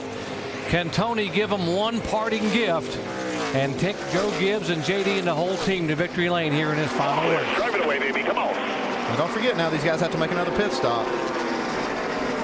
Yeah, and these fans are standing up cheering. They like to see Smoke out front. He has now moved into the top 10 in the point standings. Remember, the top 10 go on the stage, and here's the 88 car on the pit road. Going to go ahead and make his pit stop now. See if he can make up some ground on new tires. Look at what's wrong. Sounds like he's got a little bit of a problem. Can't drive it. He can't drive it. He may have had a tire going down. Anything broke.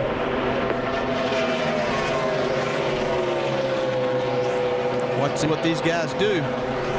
I don't think we're going to see many 4-tire stops, but it looks like they're prepared to put 4 tires on.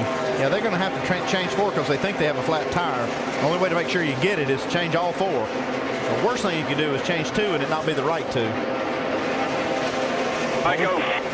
Pole sitter David Rudeman coming down for what should be his final stop. Yeah, and I hope he got slowed down enough. He was awful fast as he got to that commitment line.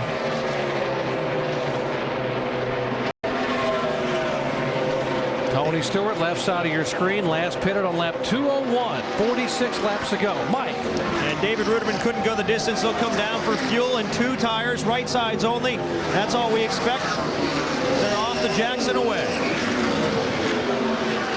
Splash of fuel there for Rudeman. He will try to get this car back, and so others will have to pit, or they think they may have to pit, including this guy. What do you think? Yeah, well, they say they can't make it. I'm not sure that Tony can make it. A lot of guys have to pit. Let's listen to Jimmy Johnson's radio. Yeah, Jimmy, we got a bunch of guys starting to go into the fuel conservation mode.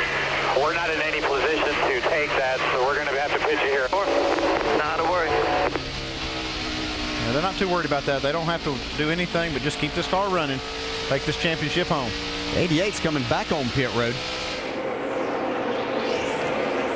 After the 4-tire change, they thought they had a tire going down. Obviously didn't. Left front. They got something wrong. I don't know exactly what it is. You could hear Junior talk before the first time they came in that he thought something was wrong with the car. They're going to check some suspension parts here and see what's wrong. This is just kind of how their year has gone. They're a strong car a lot of different times and unfortunately not able to finish it off.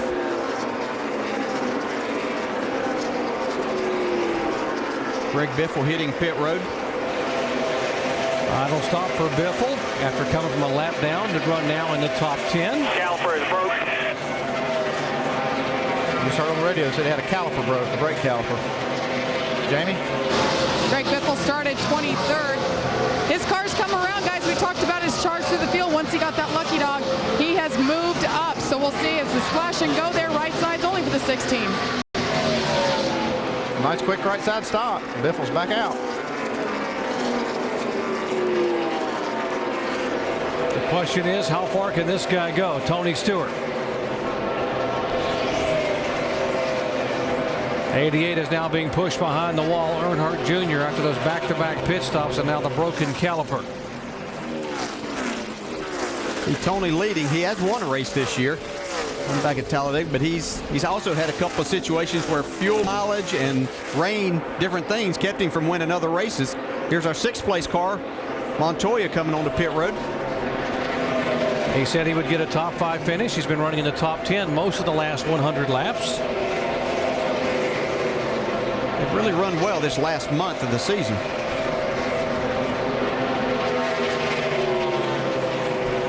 Mike? And another guy who can't make it. Right side's only for Montoya, and a splash of fuel.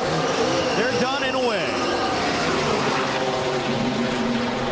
The right side tire changer just barely cleared that car. Montoya was on his way pretty quick. He was ready to get back out into the action.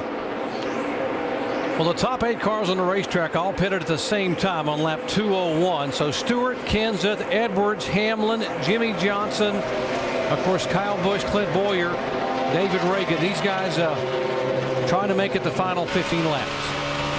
We know these 2 cars can make it. Jeff Gordon and Kevin Harvick, they made that pit stop. Shannon? That's right. They came down on lap 208. Right now, Jeff Gordon's crew chief, Steve Letarte, letting him know that Kevin Harvick in that 29 is the one that he is potentially going to have to beat for a win. Both of those guys are good to go to the very end of this race. Kevin Harvick is about 3 seconds in front. Here comes our points leader, Jimmy Johnson, to pit road. One Beach should be his final stop of the season here to come and top this car off. Yeah, he needs to just make sure that he doesn't speed, gets to pit road. Dave?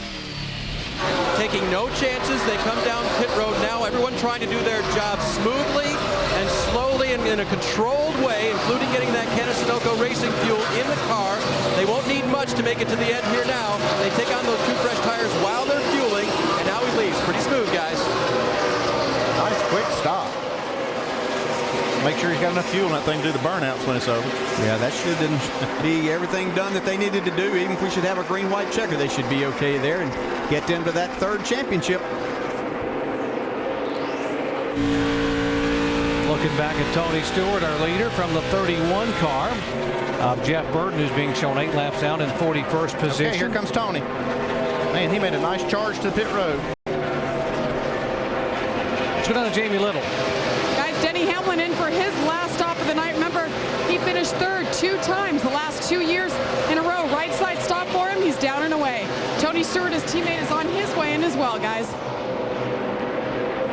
Stewart at 45 miles an hour, his final pit stop. And he is about halfway to his stall, which is almost all the way down into the turn 1 part of pit road. Andy, some of these guys wait a little longer. We're going to see somebody just get fuel? That's what I'm thinking we might see right here. Yes, sir. That's what they're going to get, just fuel and back out. Mississippi 2, Mississippi 3, go, go, go, go, go, go, go, go, all you can, all you can, all you can. Take it from that, he needed 3 seconds of fuel. Here comes a 17 car. At the start of the last run, crew chief Chip Boland told his driver, we are in severe conservation mode, just like Darlington. On that night, they were having a horrible night. They parlayed an extra 7 laps into their final run and finished 6th. They pulled one out of the hat that night. They may go for it here. It's 10 laps to go, but he's got Carl Edwards bearing down on him, and I think he's on the same strategy. They both pitted on exactly the same lap. Kenseth, Edwards, Reagan, Boyer, Kyle Busch. Those top 5 cars all now have gone 56 laps. Kevin Harvick, who can make it, now being shown in 6th position. And somebody that I'm seeing really slowing their lap times down is Clint Boyer. I don't know if he's going to try to stretch this. We will not make it. That was Bob Osborne talking to Carl Edwards. And now we have to slow down. And this is what we were talking about a couple of weeks ago. These 2 cars here trying to race and conserve fuel. Mike? Remember, Andy, earlier in the race, Bob Osborne told Carl Edwards we want to go into fuel conservation mode with 25 laps to go. Well, when 25 laps to go came around, Carl said, hey, give me 5 more laps to go hard. I think I can get the lead. Well, that 5 extra laps may have cost him. They're extremely close right now. Bob's telling him he needs to run 34.30s. He has to back it down. His last lap, 34.28. That's pretty close, but here they've got a big lead on their teammate. They've got a 13-second lead. They can both slow down if they can work together. Let's talk to Dale Earnhardt Jr. Jamie. Well, guys, he is out of the race now. What happened, Junior? I think we burnt the wheel bearing up in the right front, and the rotor's moving around and ended up breaking the brake caliper. So we couldn't, I didn't have any vibrations, so I'm just surprised because rotor burns up, it burns up, shakes the car pretty bad. I want to thank everybody at Hendrick for working hard all year long. Congratulations to everything they've had this year as far as success. And I was happy to be a part of the team, and wish we could have finished tonight, but it's a pleasure being there. I can't wait to next year. Began the year with the win in the shootout at Daytona, and got excitement about what's going to happen in 2009. But up front here, what's going to happen here in the final 7 laps? Okay, we're watching this telemetry right here, and you can see Carl not even hardly on the throttle. Look how little throttle he's using down the straightaway. These guys are trying to race each other and save fuel. Now, this is going to get exciting down to the end. Jimmy Johnson being shown back in 20th position. More on the 17, Dave. Chip Boland also told me this morning on gas-saving mileage, he said, we cannot get 99 mileage. We're not that good. So while there may not be team orders for Matt to move over and Carl to move by, if Carl gets better fuel mileage, he might beat Matt by having to slow down less. We can see Carl is saving a ton of fuel now. He is really easy on that throttle. How hard is it to race somebody and not be able to mash that throttle down? The patience that you have to have with something like this. I can remember one time at Pocono racing Jeff Gordon. We were right together. We were both doing the same thing. I wanted so bad to be in front, so I was running second. So you just have to wait to write it in. I passed him with like coming to get the white flag. That might be exactly what Carl's going to wait and try to do here. The question is, how long do you wait before you hammer it on that final lap and be able to hope you have enough to be able to catch him in passing? That's just a chance he's going to have to take when he gets down here. So he goes full throttle right here. Four to go now. 4 to go. 39. He's been getting 2/10 less mileage than us all day, but if he can't make it, we'll make it. If he can't, we're good. Whatever all that meant. Yeah, I don't. He didn't know either. Run out first. It's really who runs out of fuel first. What he's trying to tell Carl is the 17 should run out before they do. So the thing is, don't let him make you run out. Don't try to race him and run your car out of fuel. Well, here you go. Okay, Matt Kenseth is letting him go. He may be out of fuel. 17 is probably out of fuel right here. Stay down if you're out. Okay, the next spot is 14 seconds back. So now Carl Edwards can go half throttle or even less and try to stretch these next 3 laps. Kenseth is trying to coast around and just have the car running. It looks like Carl's out. Well, maybe not. He might just be backpedaling here. No, he might make it. Hey, you got 14-second lead. He's 2 laps when you come around. He's got 14 seconds, so he just barely, he's just barely on the throttle right now. A 40-second lap right here could get him done. It's still running fine. Watch it, he'll get out of the gas and just coast. Here's the 6 car, David Reagan now moving in. Reagan back in 3rd position. Only 2 laps to go, less than that now for Carl Edwards. Here's the 18 of Kyle Busch going by Reagan for position. Now Kyle takes 3rd away. Second lead, Mike. Keep slowing down. Okay, it's hard to tell whether he's out of fuel or just so how slow he's running. He's still running.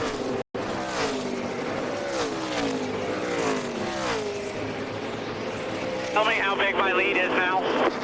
13 seconds, bud. 13-second lead. Okay, it's a white flag here, What am I looking for, Bob? 6 car. Okay, now the 29 car is in 2nd place, and he is another 13 seconds back. All Carl has to do is just make sure this thing will come around to the finish. 10-second lead now, bud. Final lap for Carl Edwards, who has led the most laps, trying to coast home with yet another win in 2008. He's going to make it, guys. Off of turn 4. Here he comes. Out of turn 4. Great job. It's running out right now. It's running out right now. We're out again. Carl Edwards gets his 9th win of the year, and Jimmy Johnson makes history as a 3-time consecutive NASCAR Sprint Cup champion.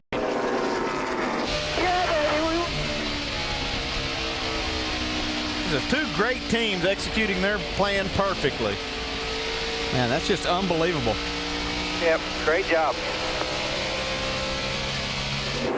And 8 Sprint Cup champions, 3-peat, baby. Ah! Woo! Way to go, guys! Damn, that's awesome. I'm proud of you guys. Awesome year, boys.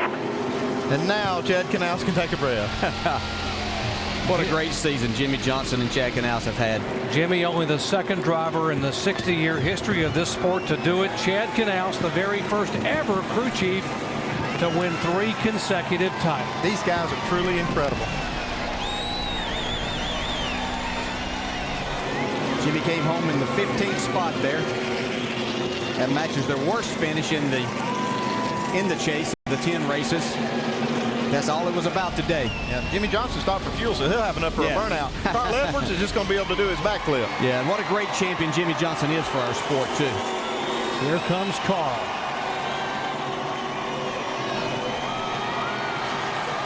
What a year. What a run he made at Jimmy Johnson. Here comes Jimmy up behind him. A great fight all the way to the end. Yeah, a lot of respect between these 2 great race drivers. They are fierce competitors on the racetrack.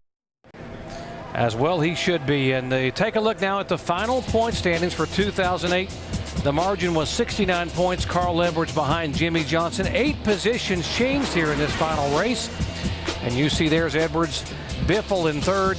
The big gainer, Tony Stewart, all the way up to 9th position. Also, Kevin Harvick and Clint Boyer both moving up a spot to So a season that started at Daytona some 10 months ago with Ryan Newman winning the Daytona 500 for Roger Penske concludes tonight with Jimmy Johnson celebrating with the Hendrick Motorsports team after scoring a 3rd consecutive championship.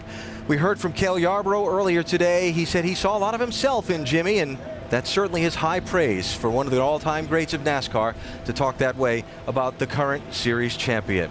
So it's over. The 2008 season goes into the books with Jimmy Johnson and the Lowe's team once again holding the NASCAR Sprint Cup Championship trophy. And now, just a couple of months, brief time before it starts all over again at Daytona in February. We'll see you for 2009 then. Thanks for watching. The Daytona 500, indeed, the great American race. Ryan Newman, Roger Penske win the Daytona 500. Wild Thing wins. Took just 40 races for Toyota to claim its first win in the NASCAR Sprint Cup Series. Here he comes. There he goes. And that was all Kyle Busch right there. The remarkable year of Kyle Busch continues tonight. Kyle Busch will come down and take the checkered flag, his 8th win in 2008.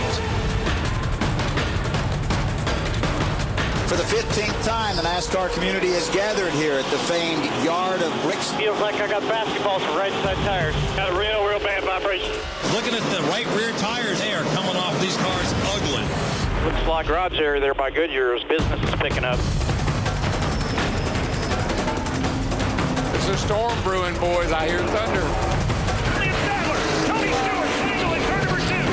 Wow, we have got some twisted up iron here today. Oh, look at Harvick just took out 3 guys. They are wrecking in every corner. Big wreck behind you. Oh, Lord. There's a huge wreck. It may be the day that Dale Jr. wins this race. In his 15th start for Hendrick Motorsports, he's finally going to score that elusive win. Way to go, Tony Jr. No, boy, that's the way to do it. We take them any way we can get them. Edwards gets the victory. Carl Edwards wins. The hottest team going into the chase to 99. Carl Edwards. Jimmy Johnson, the winner. Johnson to the checkered flag. Talk about momentum and how more than it is heading into the chase. Jimmy Johnson dominates. Carl Edwards will comfortably win at the Atlanta Motor Speedway. Carl Edwards gets it done and wins at Texas. Carl Edwards, his effort has been a championship effort. Pretty much a flawless day for Jimmy Johnson. Coming to the checkered. Awesome job, dude. Jimmy Johnson wins for the 7th time. This is still Jimmy Johnson's championship to lose.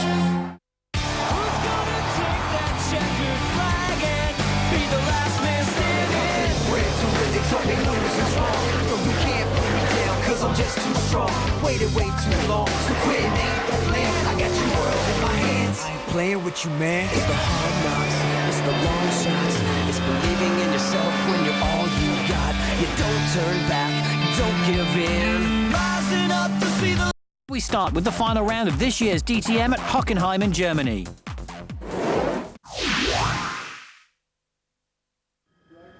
The Hockenheim ring is the setting for the final DTM race of the year, and it's a two-way shootout for the title between Timo Scheider and Paul di Resta. However, the focus isn't completely on the battle for the crown. This race is also the last for Bernd Schneider, the most successful DTM driver of all time, who's retiring from motorsport. So the last touring car race for Schneider, yet it was title hopeful Timo Scheider who, from row 2, had the best start of all as he led the pack down to turn 1. Behind the Audi driver, Paul di Resta was side by side into the first corner with last year's champion, Matthias Ekstrom. As di Resta and Ekstrom scrapped over second place, Jamie Green sneaked up the inside to help himself to the position. Meanwhile, this is the view from Timo Scheider's Audi as he roared into the lead, much to the delight of his team. Lap 2 and Ralf Schumacher's miserable season continued when he found himself out on the grass and at the back of the field. On to lap 3 and Scheider still in front. Just as importantly, di Resta passes Green to go second, so the two title rivals are now the leading cars on the track. Meanwhile, Lauda retired when his bonnet flew off after a collision involving Albers and Winkelhock. As the race progressed, the fairy tale win Bernd Schneider may have dreamed of didn't appear to be on the cards, yet a podium finish was a possibility, albeit a distant one. The fight for honours was still being hotly contested between Paul di Resta and Timo Scheider. Both drivers enjoying successful pit stops.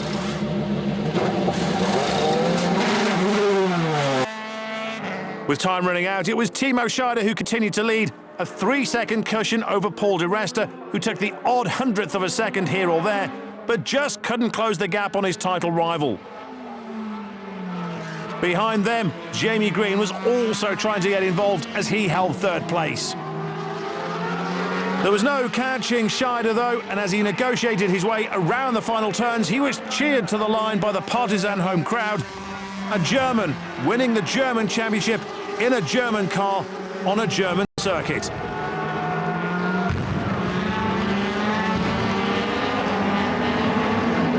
As the celebrations around the Hockenheim ring began, to bring the curtain down on the DTM season, the emotion of the occasion was all too much for the new champion.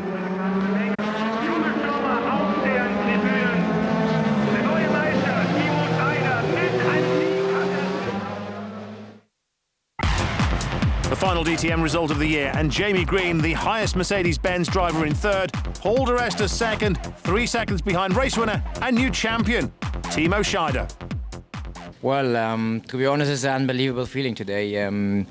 I was really fighting with my tears in the last lap, but right now it's just happiness and just a very good feeling. But right now I'm in a feeling which means I have to stay maybe in the back, maybe somewhere without any guys, and start believing in it. It's quite a difficult moment right now. I just feel perfect today and at the moment, and we will celebrate definitely tonight. This then is how the points tot up at the end of the year, with Scheider claiming the title, ending the season just 4 points ahead of di Resta. A season of consistency and regular point scoring, topped off with 3 race wins, and that's the reason Timo Scheider will have the #1 plate in 2009.